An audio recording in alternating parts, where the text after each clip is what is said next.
Hello, everybody. Welcome to Sounds of 909, or welcome back if you're a lovely viewer. I'm gonna be I'm continuing my series I just started just now. The last video. Yeah, I'm just gonna decide. I'm gonna do for today. That is, I'm gonna be doing albums 100 to 96. So yeah, I'm gonna do that. Um, this album number 99 is the third studio album by prog rock band Genesis. Uh, great band. Um, this album just barely snuck into the top 100. Before, it was just an honorable mention, but I gave it another listen, and I'm like, this album's too good to not be in my top 100. Let's be real. Yeah, this album is so freaking good. Love it so much. Ugh, pardon me. Um, yeah, it's just it's their first album with Phil Collins on drums, and drums get really good from here. uh, I will say I do prefer the previous album, Trespass. That is in my top 100. Uh, I forgot where, but it is in there somewhere. But that doesn't mean that Phil Collins isn't. Well, yeah, Phil Collins adds greatness to the band, but I feel like this is one of my well, of all the prog albums that they released, I feel like this is my second least favorite of the prog albums. My least favorite being "Sully in England" by the Pound.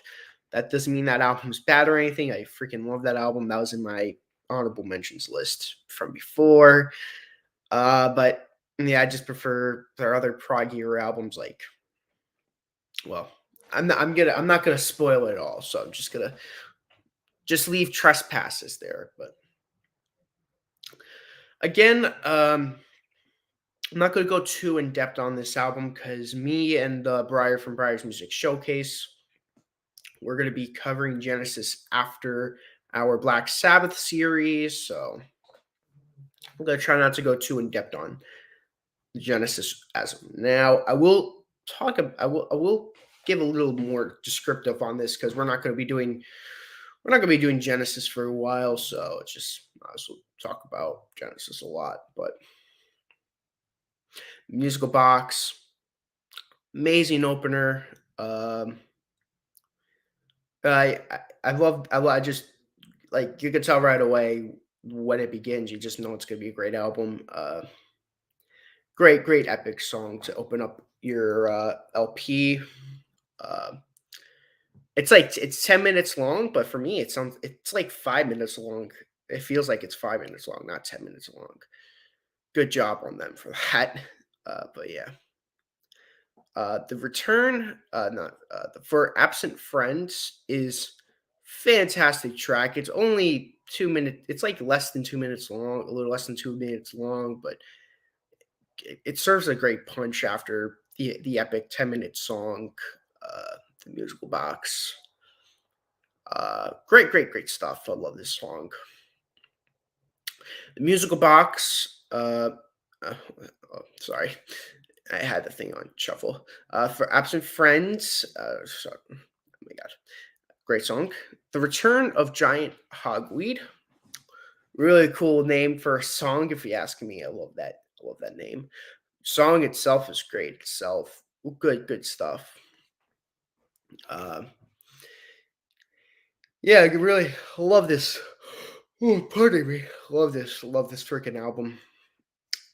Seven Stones, probably my favorite. Probably my either my favorite or my second favorite from the album. A big standout on the album, if you ask me. 5 minutes long, really good stuff. Harold the Barrel, fun little goofy British song. It fits the album really good actually for some reason. It fits. It comes out of nowhere, but it's such a funny little song. I can't help but love it. Really good song. Go That's my favorite on the album. Go check it out if you haven't heard it before. Really good. I think it's Harley Quinn. I think that's how you pronounce it. Really good song. Um, I quite like it. Another song that's really good. This album only has 7 tracks on it, but it's like quantity over. It's like not quantity. It's quality over quantity. Yes, and yeah, it's good. This is a prime example of quality over quantity. And the last song on the album, "The Fountain of Salamassus." I think that's how you say it. What a epic way to end off the album. Yeah, when I first heard this album, I thought this was a really good album. Of course, when I first heard this, I was listening to where to be, Jesus. I was going through all their albums, and when I got to this album, because I know a lot of prog fans hold this album up really highly. I don't blame them. So it's a great album. They're just some Genesis albums I like more. One, two, three. There's like four albums I like better, but that doesn't take this album away. Great album from 1971. Um, the album that came after that in 72 is incredible. I mean, that album's incredible. The one that comes after this one, that one's way high on the list. I'm not going to say the name of the album because I don't want to spoil it. If you know, you know. But me and Briar agree on it. And the album that came before in 1970, Trespass, is another album I that's an underrated album. Trespass. I don't get why not many people really hold it as high regard as the other prog albums.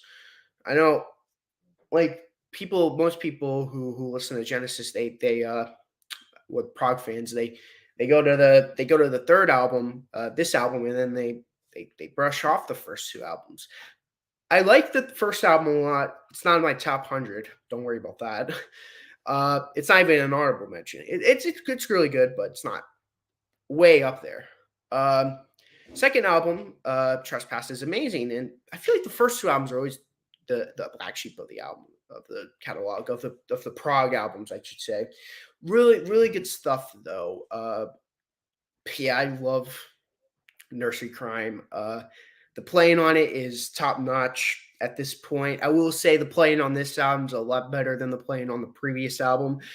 I do like the songs on the previous album better, but I just the playing on this album is just where you can see where they're gonna go on the next album, that they'll go in, and I think it's really good. Uh, I gotta say this: I love Peter Gabriel's voice. I've always loved Peter Gabriel. I've always loved it, uh, and I could tell Collins really liked it too because in the beginning steps of him singing lead vocals on Genesis, he's trying to sound like Peter Gabriel. He does a decent job of doing that, but yeah, I freaking love Genesis. I love Nursery Cryme. If you've never heard this album, go check it out. This is a incredible album. This is if you're not a prog fan, still check it out just for the sake of listening to some of these songs. Don't even You don't even have to listen to the long songs. Just listen to the shorter tracks. The shorter tracks are even the shorter tracks are just worth the admission of entry. But yeah, I've always loved Genesis. I've always loved Nursery Cryme. I'll always be a Peter Gabriel fan. I'll always be the fan of the Peter Gabriel era, prog era albums. I like the Phil Collins stuff. I love it a lot. They're great in their own way, but man, those earlier albums, especially this album, I have it so low on the list on the top 100 albums, but it's on my list. So that, like I mentioned in the last video, it's on my list. So I think pretty highly of it if it's on my list. So there's that. My favorite songs on the album, like I said, I'm not going to go in order or top 5 because I don't want to spoil it. Musical Box, The Return of Giant Hogweed, Seven Stones, Harold the Barrel, Fountain of Salamassus, good stuff. But thank you guys for watching, and see you later.